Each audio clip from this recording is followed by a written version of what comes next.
कुंभमेळ्याच्या निमित्ताने आज शिखर समिती आमच्याकडे सुरुवात मोठी समिती आहे। माननीय मुख्यमंत्री महोदय या समितीचे अध्यक्ष आहेत।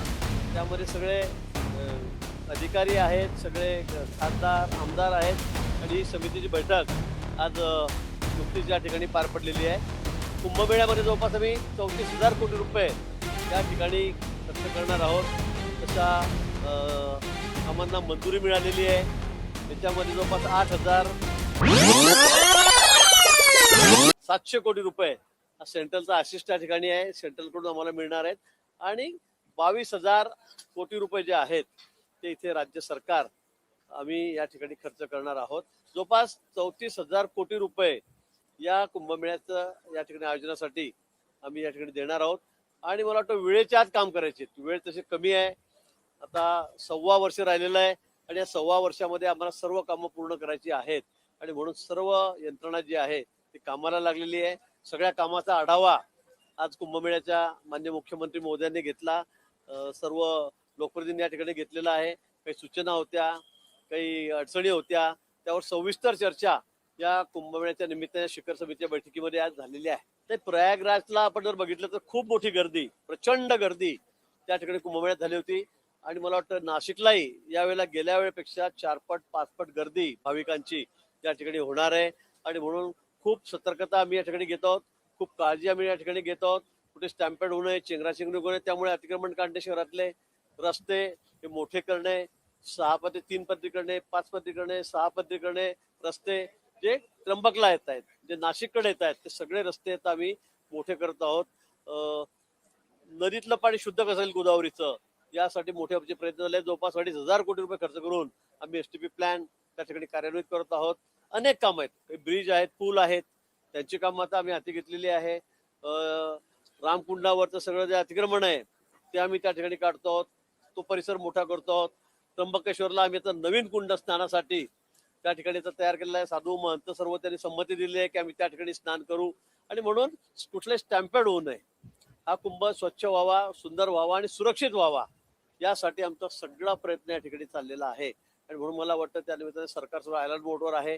अधिकारी अगदी पूर्ण वेळ देऊन काम करतायत। जसं अजून वेळ पुढे येईल तसं आम्हाला खूप काम या ठिकाणी करावं लागेल, पण ही सर्व कामं 34,000 कोटीची आम्ही वेळेच्या आतमध्ये या ठिकाणी पूर्ण निश्चित आम्ही ठरवलेलं आहे। जवळपास 7,500 कोटी रुपयाची किंमत आहे, त्यात 3,000 कोटी 3,500 कोटी ही लँड ॲक्विजिशनची आहे, जमिनीचा मोबदला आहे आणि 4,000 कोटी रुपयाचा आम्हाला रस्ता तयार करायचा आहे। आज त्यालाही मंजुरी झाली म्हणजे त्याला टेंडर झालेलं आहे, त्याला वर्क ऑर्डर द्यायची होती। 50% जमीन अधिकृत झाल्याशिवाय ती देता येत नाही। आम्ही आजपर्यंत 60% जमीन त्याला संमती शेतकऱ्यांनी त्या ठिकाणी दिलेली आहेत, मालकांनी दिली, जमीन मालकांनी दिलेली आहेत आणि त्यामुळे आता या कामाचे वर्क ऑर्डर देऊन या कामाला 2-3 दिवसामध्ये आम्ही सुरुवात करणार आहोत।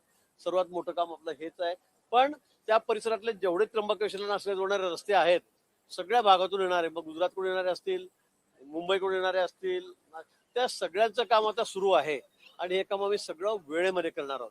नाशिक शहरातली कामं आहेत, तिथले ब्रिज आहेत, रस्त्याचे कामं आहेत, ते आम्ही सगळे सिमेंटचे करतो आहोत। मला वाटतं अतिशय वेगाने ही सगळी कामं सुरू आहेत। कुंभमेळा येईपर्यंत कुठलंही काम शिल्लक राहणार नाही। तर आज धनगर समाज आरक्षणाच्या बाबतीमध्ये माननीय मुख्यमंत्री महोदयांनी बैठक बोलवली होती, तशी विनंती त्यांचे नेते दीपकजी आहेत त्यांनी त्या ठिकाणी केलेली होती आणि आज सविस्तर अशी चर्चा या बैठकीमध्ये झालेली आहे। 16 तारखेला धनगर समाजाचे सगळे आमचे बांधव आहेत ते मुंबईमध्ये या ठिकाणी येणार आहेत आणि त्या निमित्ताने ही विस्तृत बैठक या ठिकाणी झाली। त्या संदर्भात खरं म्हणजे कायदेशीर मार्ग यातून काढावा लागणार आहे, हा फक्त भावनेवर चालणारा मार्ग नाहीये आणि म्हणून या संदर्भामध्ये कायदेशीर सगळ्या बाबी आता आम्हाला पूर्ण करायच्या आहेत। त्या पूर्ण झाल्या मला वाटतं मग कुठलीही अडचण त्या ठिकाणी राहणार नाही आणि म्हणून एजींना सोमवारी मंगळवारी आम्ही जे माजी एजी आहेत, आजी एजी आहेत, साठेसाहेब आहेत, मागच्या काळामध्ये आपले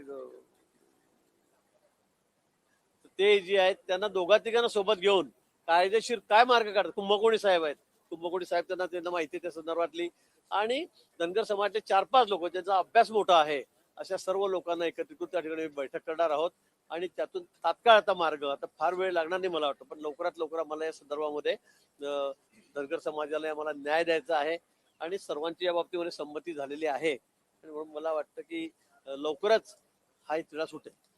आहे अनेक ठिकाणी मध्यान्ह भोजनाचा विषय आहे, हॉस्टेल आहेत त्यांचा विषय आहे, की खाजगी हॉस्टेल चाललेले आहेत त्यांचा विषय आहे, हॉटेलवरचा विषय आहे. आपल्याला कल्पना आहे परिस्थिती कशी चाललेली आहे.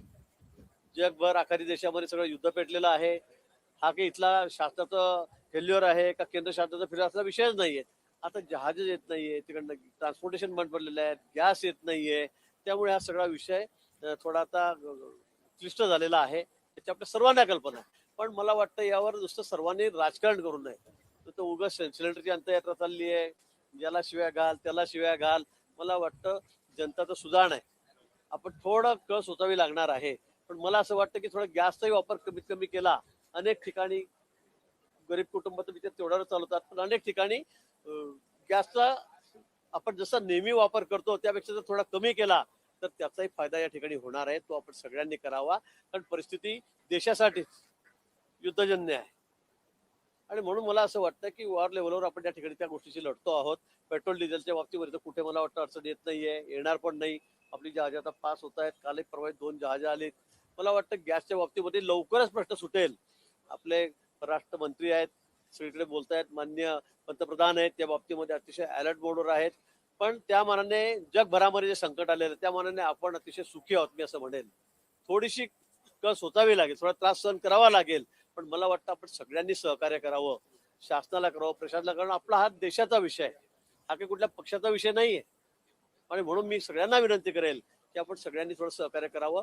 कुठेही काळा बाजार होऊ देऊ नका, फार स्टॉक करून सिलेंडर ठेवू नका. तशी परिस्थिती कुठे येणार नाही की सगळं संपलं आता सगळं बंद पडलं आहे. पंतप्रधान सगळी काळजी घेत आहेत, केंद्र सरकार राज्य सरकार सगळी काळजी आम्ही घेतो आहोत. माननीय मुख्यमंत्री महोदयांनी अतिशय कडक सूचना अधिकाऱ्यांना दिलेल्या आहेत, सर्व प्रशासनाला दिलेल्या आहेत, सर्व जिल्हाधिकाऱ्यांना दिलेल्या आहेत की या संदर्भामध्ये कुठेही काळाबाजार होता कामा नये. कोणी असं आढळेल तर त्याच्यावर कडक कारवाई करा. कोणाला स्टॉक करता कामा नये, कोणाला ब्लॅकमेल करता कामा नये, अतिरिक्त भावाने त्या ठिकाणी सिलेंडर विकता येणार नाहीत. या संदर्भामध्ये खूप काळजी आम्ही या ठिकाणी घेत आहोत. आणि मला असं वाटतं की या सगळ्या गोष्टी लवकरच सॉल्व्ह होतील. त्यामुळे मी पुन्हा सांगेल की फार सिलेंडर जमा करून ठेवू नका घरामध्ये. उगाच त्याचा स्टॉक झाल्यामुळे मग इतर लोक जे गरजू आहेत ज्यांच्याकडे खरंच गॅस नाही त्यांना सुद्धा त्रास होतोय.